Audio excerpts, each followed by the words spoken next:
Welcome to CoreJava tutorial. Today in this class we are going to discuss a concept called static. Okay, so what is a static? So a static is nothing but it's a keyword in Java, so using which you can define the members of a class as a static. Okay, so whatever the members which you define without a keyword called static, so those can be called as non-static members. So let me open a program. Let me write a program. Okay, so let us take a class and stdemo1. so inside this class what I will do is I'll take one non-static member, that means int I equals to 10. Okay, so here I will create one more variable of type static. If you want to define any member of a class as a static, so then obviously you have to use a keyword called static followed by the name of the variable or function.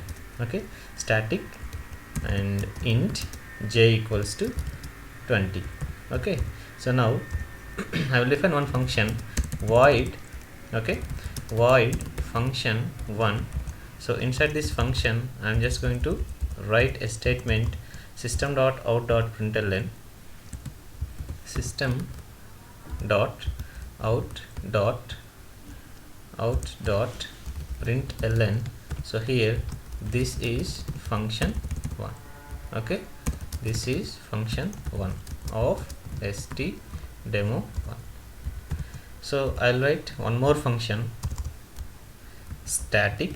See, I'm just going to define a function as a static function, static void function 2. so inside this function 2 I'll write one system.out.println saying that the name of the function. Okay, system.out.println function 2 of stdemo1. so now I will write main function here. Okay, public static void main. so here it is string args.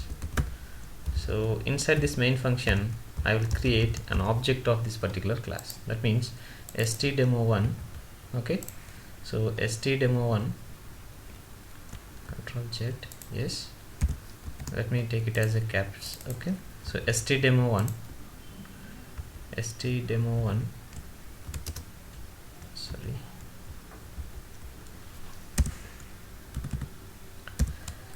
so here, okay, what is happening here? Yes, so let me take the name of the class is stdemo1 and I'm going to create the name object of this class. so stdemo1 d1 equals to new stdemo1. so here, so what will happen whenever we create an object of a class, right? so whenever we try to create an object of a class, so it will allocate the memory in the RAM, and then it will load all non-static members to the RAM. that means here int I equals to 10 and function, okay, function 1. so it will load all these non-static members to the RAM, and then finally it will save the reference, the object of this address of object will be saved into the reference variable called d1, right? so this is what will happen. so whenever you try to create an object of a class, first the JVM will load all the non-static members to the RAM, then obviously the address of that particular RAM will be saved to the reference variable called d1, right? so what about, see, this is the one so which comes to the point of non-static members. so where these static members will be loaded to the RAM. okay, so whenever the JVM tries to execute this particular statement, so here since this is a name of the class, so whenever the JVM finds a name of a class, then obviously it will create, it will allocate some memory space in the RAM for the static variables. that means whenever you create an object of any class, so all the static members will get loaded to the RAM. so the place where the static members are saved can be called as context of a class. okay, so whenever you create an object of a class, since see this is a name of the class, whenever the JVM finds the name of a class, it will create context of a class. so context of a class, in the sense, it is also one of the memory locations so where the static members of the class will be saved. that means whenever the JVM executes this particular line, it will create I mean to say it will allocate some memory space in the RAM, then it will load all static members to that particular allocated memory space. That means what all the static members are available, int j equal to 0 and these 2, right? So it will load all static members to the RAM.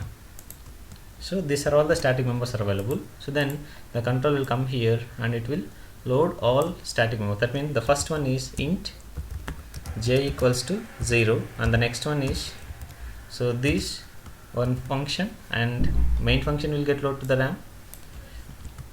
Main function also will get load to the RAM. So this is function 2, and yes, let me arrange this properly. So here function 2, since function 2 is a static member, this will get load to the RAM, and main function is also a static function, so this will also get load to the RAM, right? So then we are creating an object of a class. So whenever an object of a class has been created, then it will allocate memory space in the RAM, and then it will load all non-static members to the allocated memory space. That means whenever object of a class will be created, it will create an object of a class like this, and then it will load all non-static members to the RAM. That means int I equals to 10. So what is the value over here?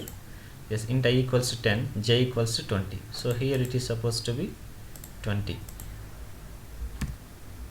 Okay, so here int I equals to 10, then the definition of a function, that means void function 1. So the definition of a function will get load to the RAM. So then when finally the address of this object will be saved into the reference variable called d1, right? So that means d1. Okay, so here let me draw like this and this reference will pointing to this particular object. So if you consider any reference variable, it contains two parts. Okay, it contains two parts. The first one is address of the context of a class, and the second one is address of object of a class. So this is a first part. Okay, this is a first part and this is a second part. Okay, so reference variable of any class contains two parts. The first one refers address of a context of a class, and the second one is address of object of a class. That means here the first part is address of context of a class. So this is context of a class in the sense it is also a memory location where the static members will be saved, right?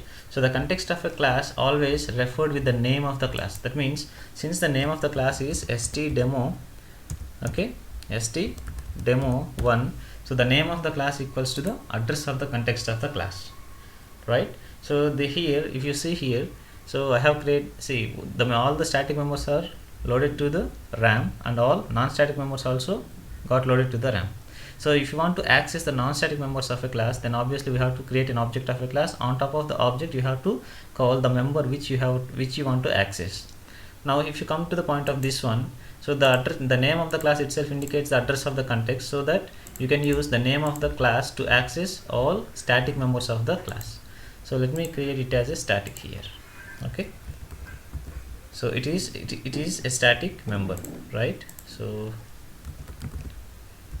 okay, so that means what? So for one class we can create multiple objects. Okay, so before that, if you print, so if you come to this program and if you print the d1, so system.out.println, okay, system.out.println, let me copy this. Yes, system.out.println. So if I print d1 equals to plus d1, that means I am trying to print the object of class. So let me save the program with the name stdemo1.java and save the program, and let me go to the location where it has been saved. So here, so let me open a command prompt here, open command prompt, and if you come here, so here java c space stdemo1.java. so here there will be no compilation error. Yes, so if you execute the program java space stdemo1, so see Now I'm trying to execute this particular program. So if I come here, so what is output? It will print the address of this particular object, right?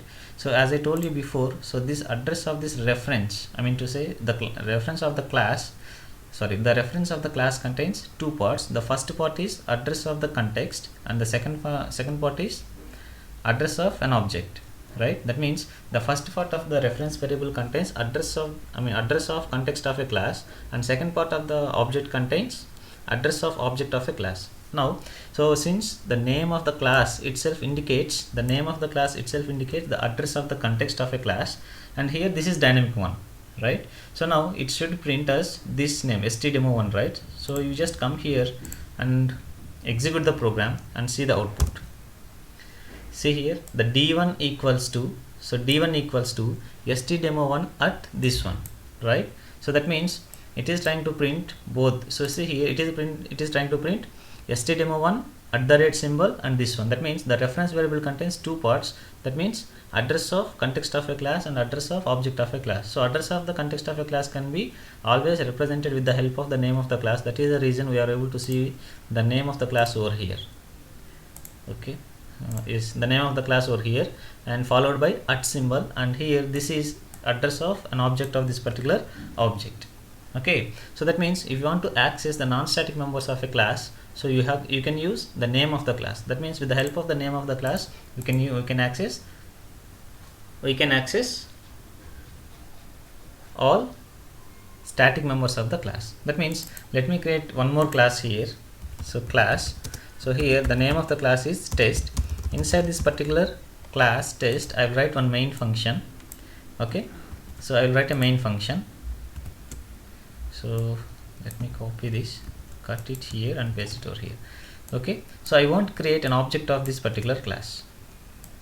Okay, I won't create an object of the class. So simply I will print one system.out.println. So I will print one system.out.println to print the value of j. Okay, so here static demo, j equals to, okay, j equals to, here what I will print is, since we can access all static members of a class with the name of the class, because all the static members will get loaded to the RAM, and the name of the particular memory location is context of a class. That means context of a class can be represented with the name of the class. That means name of the class equals to context of the class. So that means using the name of the class we can access all the members inside this particular context, right? So that means stdemo1 dot the member what you want to access over here. Now what I will access is, I will access the value of j, okay, with the help of name of a class stdemo1 dot j. See here, I am not creating an object of this class. I am simply using the name of the class to access the static members of that particular class. Okay, so let me save the program with test.java. So let me save this. So here, whenever this JVM executes this particular statement, what will happen is, whenever the JVM finds the name of the class, it will create context of a class first, and it will load all static members to the context of that particular class, and then it will make all the members which got loaded to the context of a class will be available to this particular program. That means this program the class test. Okay, so whenever we try to execute this, it will create a context of a class. That means stdemo1, and then it will load all static members to that particular context and make all these members available to this particular program.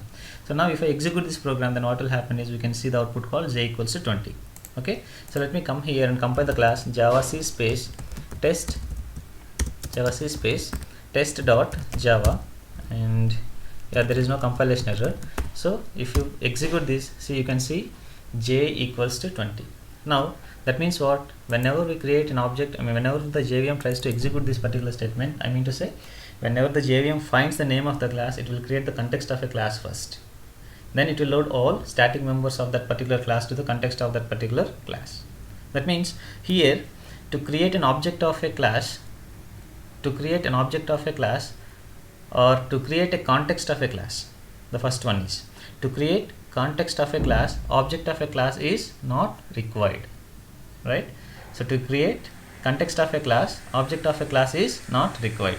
So now there are how many static static members are there inside this particular class? There are 1, 2 and 3. That means there are 3 static members are available inside this particular context. So if you want to access all these 3 contexts, you can access. That means, so here now I have displayed the name of, the value of the variable j. Now I want to access the function inside this particular context. That means the context is what? stdemo1. So that means stdemo1 dot function 2. Okay, see, function 2 is available in the context of a class, so that I can easily access that. That means all the static members of a class can be accessed with the name of the class followed by the dot operator. Okay, and save the program and come here and compile the program. So java c space test dot java. Yes, there is no compilation error. Java space test. Now you can see the output. This is function 2 of stdemo2. So since there is one more function is available, that is main function, right? So you can call main function also, stdemo1. Okay, stdemo1 dot, this is main, pass the argument. So as of now I will pass null. Okay, so let me save the program and come here and compile the program and execute the program. See, there is no compilation error, and if you execute this, it is executing fine. So it came here. So we are calling the main function. So inside the main function, what all the statements are available? So if you come to this program, yes, let me open the program. So here we have written one more statement in stdemo1. So that means system.out.println, we are trying to print the object of this particular object, right? So that means whenever the JVM tries to execute this particular statement, it will pass this null value to this main function, and null will be assigned to this particular args argument, and then the control will enter here. It will create the object of the same class, and then it will print that particular object over here. So that's what we are doing. So that is the reason we got this particular output. So d1 equals to stdemo1 at the rate of this.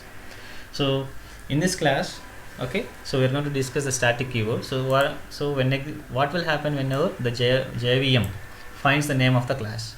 Whenever the JVM finds the name of the class, so it will create the context of that particular class like this. It will create context of a class. Context of a class in the sense, it will allocate some memory space in the RAM. Then it will load all static members of that particular class to the RAM, and then the address of that particular memory location will be called as static. I mean to say the place or the area where exactly the static members of that particular class will be loaded can be called as context of a class, and address of the context of a class is always equals to the name of the class. That means the address of this particular context will be stdemo1 because the name of the class is stdemo1. Okay, so if you want to access all these static members which are available in the context of a class, we can use the address of this particular context, since all the variables will load to the context, right? So that means if you want to access all these variables, all these members of a class, then obviously we need to use address of the context. Since the address of the context is equals to the name of the context, we can access static members of a class with the name of a class. That's it. Okay, now if you observe this program, so stdemo1, so here I have created an object of a class. That means whenever you try to create an object of a class, what will happen? It will allocate some memory space in the RAM, and then it will load all non-static members to the RAM. So whatever the non-static members are available here, the non-static members are available. So int i equals to 10, and the second one is function 1. Okay, so it will load all non-static variables. That means int I equals to 10, then since this is a function, it will load the definition of the function to the RAM, and then finally it will assign this address of this object to the reference variable d. That means like this.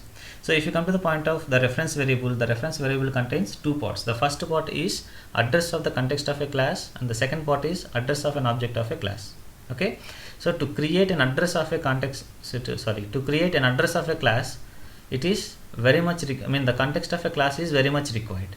So without creating the context of a class, we cannot create an object of a class. That means if you observe this statement over here, stdemo1 d1 equals to new stdemo1, the moment when the JVM tries to execute this particular statement, since this is the name of the class, it will create context of a class first.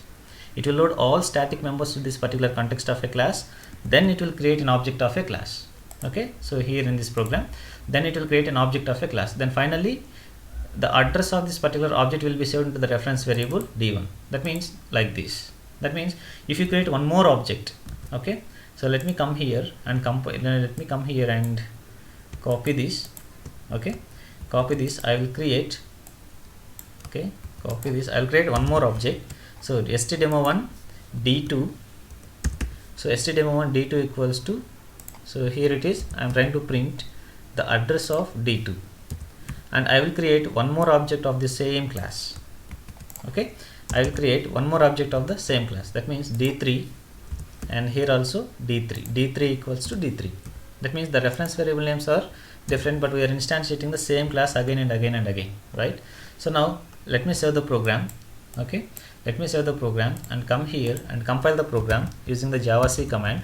Java c space, the name of the class is stdemo1. Yes, so there is no compilation error. So let me execute this particular class. So java space stdemo1. So if you execute this particular class, see the output. So d1, d2, d3. See here, d1 is this one object, d2 is one object, and d3 is one object. If you observe this particular all objects, so d1 equals to stdemo1 at some address, and d1 equals to d2 equals to stdemo1 at some address, and d3 equals to stdemo1 at some address. That means if you observe all these statements, you can find that this part of this each and every output, this part, that means stdemo1 is common for all these objects, right? That means address of context of, the context of a class can be created only once. That means here the address of the context of the class is same. That means the name of the class is same. That means context of a class will be created only once, but object of a class can be created any number of times. So if you create multiple objects for a single class, the context of a class will be created only once, but objects of the class will be created many times. Now if you come to this particular diagram, so here whenever we create a second object, what will happen? It will load all non-static members to the RAM again. That means int I equals to 10, then address of, the definition of the function 1. So for void function 1, so it will load the definition of the function to the RAM. So this is d2 object. Okay, so this is d2 object. So here, so it will allocate or assign this memory location to the reference variable called d2. Okay, so it is d2. So again the d2, the reference variable contains two parts. The first one is address of context of a class and address of object of a class. So it contains two parts. The first one is address of context of a class and address of object of a class. That means, so the address of the context of a class, so this is one part will point to the same context, and second part will point to this particular address, this particular object. Okay, so whenever you create a third object, so again it will create one more object like this.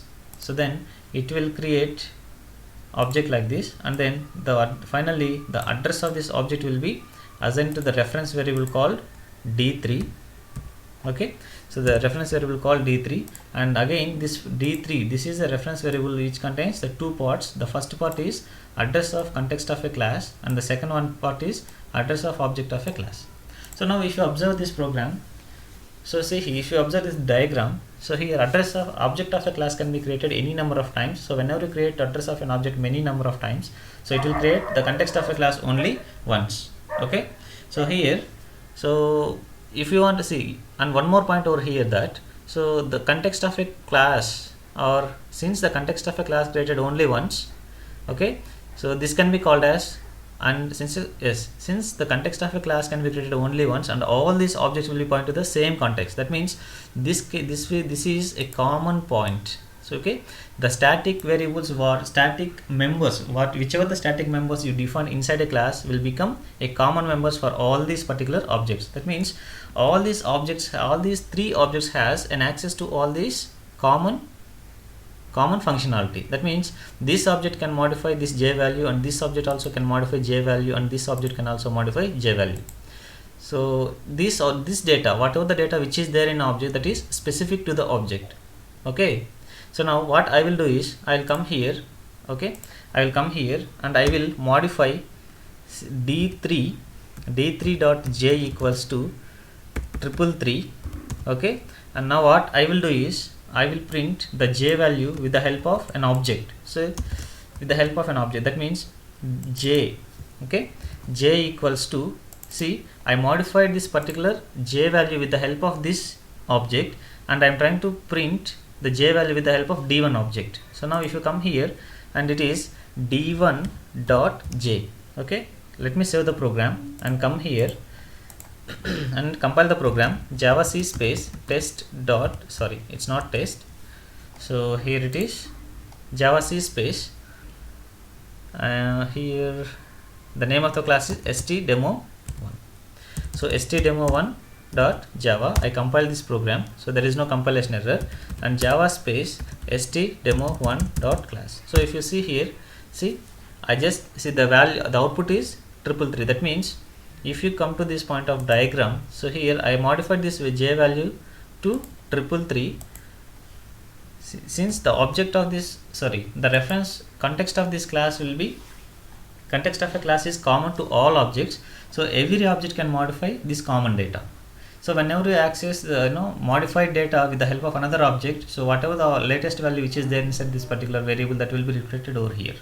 So that means context, I mean to say the static variables are common, or static members are common to each and every object. So each and every object has an access on top of this particular static variables. Okay, so now, so if you observe this particular statement d3.j, so right, so d3.j in the sense what, so this is object, so with the help of an object I am accessing the static members. So d3.j or stdemo.j, so both are equal.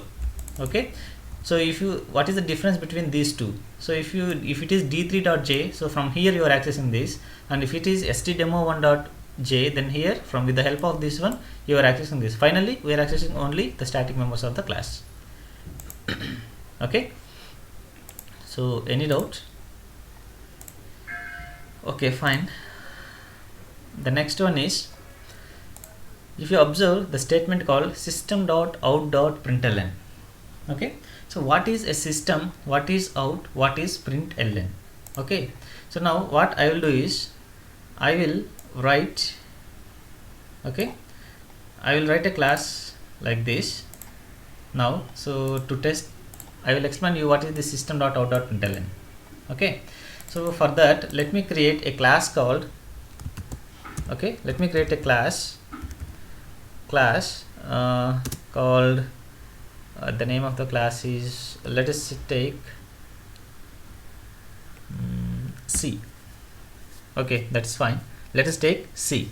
So inside this particular class C, I am going to write one statement or one function, so that is void function, okay, void function 1, so which is going to take string as an argument.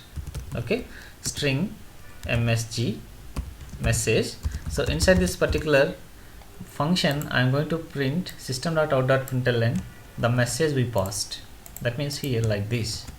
Okay, here I am trying to print the value of this particular message. So msg, okay, msg equals to msg.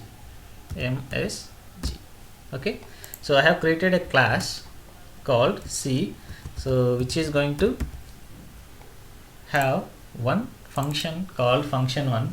So the functionality of this function is whenever you pass something it will print that. Okay, so now what I will do is I will create one more class. Okay, so one more class called one more class. So what the name of the class is, let me take a class, so class, so the name of the class is A. Okay, so let me take the name of the class is A, and here inside this particular class A, what I will do is I will create an object of a class C equals to new C. So I have created an object of this particular class, and then here let me create this variable or object as a static member.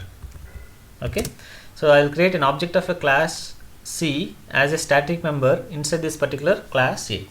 So now let me save the program with the name a.java. Okay, a.java, and here in the test class what I will do is I will come here and I will create like this a dot. So since a has one static member called c, the way if you define the static member called int j equals to 20, then obviously how will your static, let me create it as a static. So static int j equals to 20, in the sense if you want to access this variable j, then obviously you have to use a dot j, right? So in the same way, the way how we have defined this static variable int j, so we have created an object of a class c as a static variable here. That means if you want to access this particular c, then we can use the name of the class, right? So here, come here to the test class a dot c. That means I got an object of a class c here, right? A dot c. So otherwise, let me make it as out. Okay, save this, and if you come here to the test program, you just take it as out. Okay, so I have created an object of a class c as a static member here, and I'm trying to access the static members of this particular class with the name of the class. That means a dot out. So since this is an object of a class c, so we can access all the non-static members of class c with the help of an object of this particular class. That means with the help of a dot out, we got this object, c class object, and using this c class object we can access all the non-static members. What all the non-static members are here? Function 1. So let me call the function 1 here inside this particular, see, a dot out dot function 1. Okay, so here this function 1 of this particular class is expecting some message, right? So let me pass a message. Okay, the message is this is a static, okay, static class. Okay, so save this program and you come here and compile the program. Let me, yes, Java C space, and it is test.java. okay, test.java. See, there will be no compilation error, and if you execute this, what will happen?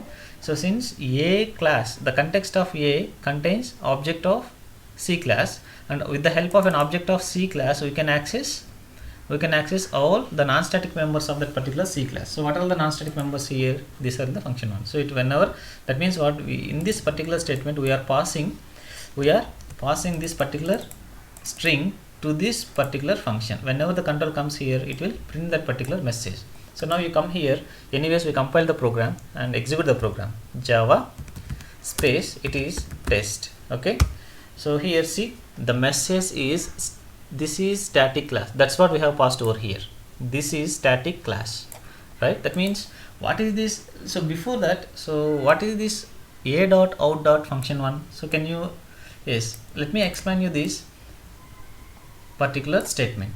Okay, so here function 1 is a non-static function defined in class C, and out is an object of class C defined as a static member inside a class A, right? Got it? So here a function 1 is a non-static function defined inside a class C, and out is an object of class C which is defined as a static member inside a class A. Now you just compile these two lines. System.out.println. That means what? A println is a non-static method defined inside a class called print stream. Okay, and the print stream, the object of print stream class has been defined as a static member inside a class called system class, and that is the reason we are accessing system.out, and println is a non-static member. That means system is a class. If you come like this, system is a class and out is a static member or an object of a print stream class defined as a static member inside this particular system class, and println is a non-static members which are defined inside a print stream class. Okay, so system, so in Java there is a predefined class called system. Okay, so if you observe this system, so this is a name of the class. This is a predefined class in Java, so it is available in Java library. And print stream class, so print stream class is also one of the predefined classes in Java which is available in Java library itself. Okay, so now you got it, right? So what is system.out.println? So the system.out.println, in the sense system is a class, so out is an object of a print stream class which is defined as a static member inside a system class, and println is one of the non-static members defined inside a print stream class. Okay, so this is what system.out.println. okay, so here, so what will happen whenever you create an object of a class? So whenever you create an object of a class, it will create the context of a class first, then it will create an object of a class. So whenever we create multiple objects of a same class, so multiple objects of the same class will be created, but the context of a class will be created only once. So if you want to create a context of a class, object of a class is not required. If you want to create an object of a class, context of a class is very much required. That means until and unless the context of a class will get created, the object of that particular class won't get created.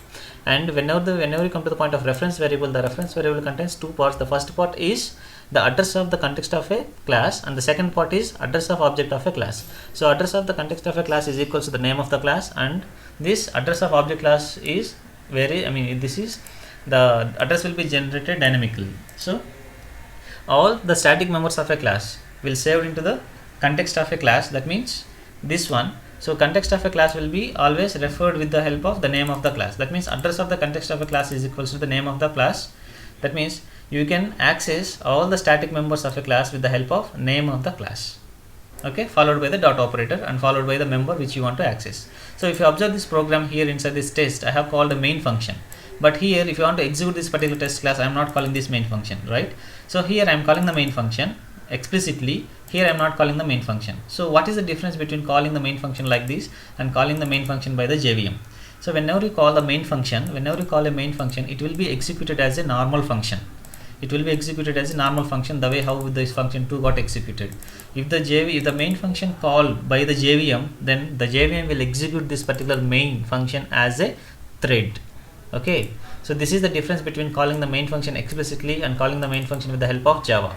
So whenever the JVM calls this particular main function, the main function will be executed as a thread. So what is a thread, and what is the features of a thread? And we are going to discuss this concept whenever we enter into the concept called thread. As of now, you just remember that calling the main function explicitly, it is like a normal function. Calling the main function with the help of a JVM it will be executed like a thread. Okay, so this is a simple and brief and in detail discussion about static. Okay, so going further in the next tutorials, I am going to explain you what is polymorphism inheritance concept. Okay, thank you for watching.